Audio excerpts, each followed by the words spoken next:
అమ్మగారు వందనాలు, మీకు అందరికీ వందనాలు.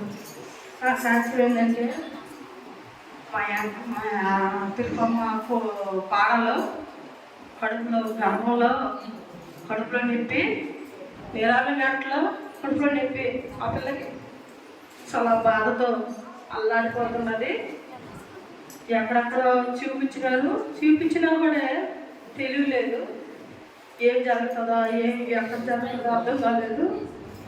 చాలా నొప్పిగా బాధపడి నేను ఉంటానో ఉండలేను, చచ్చిపోతానో బతుకుతానో తెలియదు.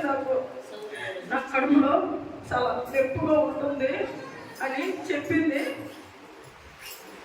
ఒకరోజు మమ్మల్ని మాకు చెప్పినారు, టెంకాయలు తీసుకోవాలన్నది. సరే నీకు ఎన్ని కావాలో కోసుకోకుండా అమ్మా, ఎత్తుకోపోయి అసలుకి ఇంటి అని చెప్పాను. ఆ తర్వాత హాస్పిటల్కి పోయినా కూడా ఆ బిడ్డకి ఇంకా తగ్గలేదు. చాలా బాధతో చాలా శ్రమతో ఆ బిడ్డ అల్లాడిపోతుందండి. నాకు తెలిసింది మళ్ళీ నొప్పి వచ్చేసిందంట, కడుపులో నొప్పి. చాలా నొప్పికి అల్లాడుతుంది ఆ పిల్ల.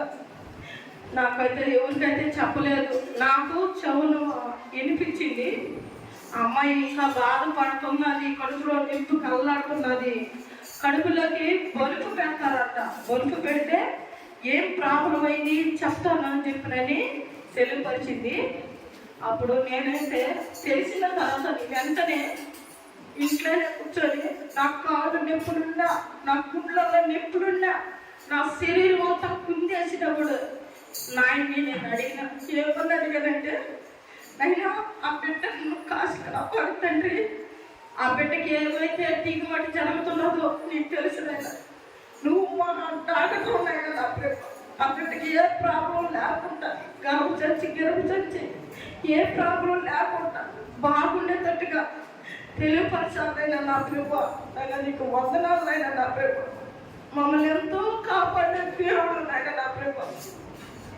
నా శరీరం కూడా తండ్రి నా ప్రభు అదొకేతంగా అయిపోతుంది నాయన నా ప్రభు. నేను ప్రార్థన చేయలేకపోతున్నాను నాయన నా ప్రభు. అన్నాను ప్రతిరోజు నేను ప్రార్థన చేశాను కాబట్టి ఆ బిడ్డకి సుఖపరిచింది. ఎందుకంటే తెలియపరిచింది. ఫోన్ ద్వారా నేను మాట్లాడాను. అమ్మా ఎలాగున్నది అని చెప్తే, అమ్మా మీ కృప వల్ల, మీ అందరి కృప వల్ల, దేవుడి కృప వల్ల మీరు నేను చర్చికి రాకున్నా నాకు ప్రార్థన చేశారు. నాకైతే ఏది ప్రాబ్లము లేదు.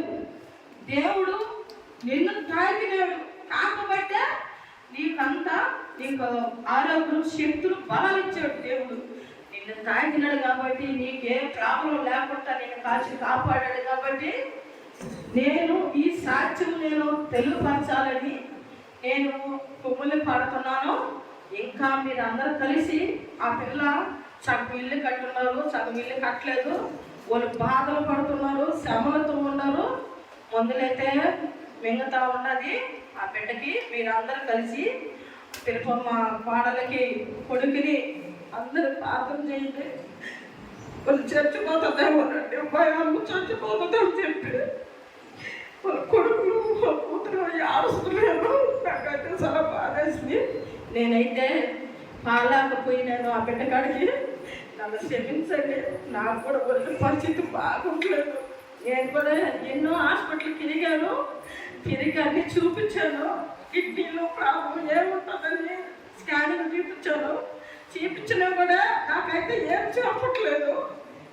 ఏమైతే నాకైతే తెలియట్లేదు. కూర్చోలేకున్నాను, మకాలు పెట్టేసి నిలబడలేకపోతున్నాను. ఉండే పడిపోతున్నాను నేను. అందుకని మీరు అందరూ నా భర్త కూడా హృదయం మార్చేటట్టుగా, నా కుటుంబం కూడా మారేటట్టుగా, నా కొడుకు కోడలు నా భర్త కూడా మారిపోయి ఈ మందిరికి రావాలని మరి వందనాలు తెలుసుకున్నాను. మా తల్లిని కూడా ఇక్కడికి రమ్మని చెప్పాను, మాట తాత చెప్పాను.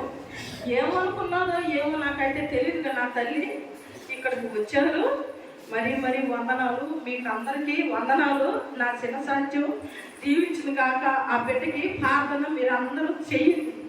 ఎక్కడ వారికి అందరూ చెయ్యండి.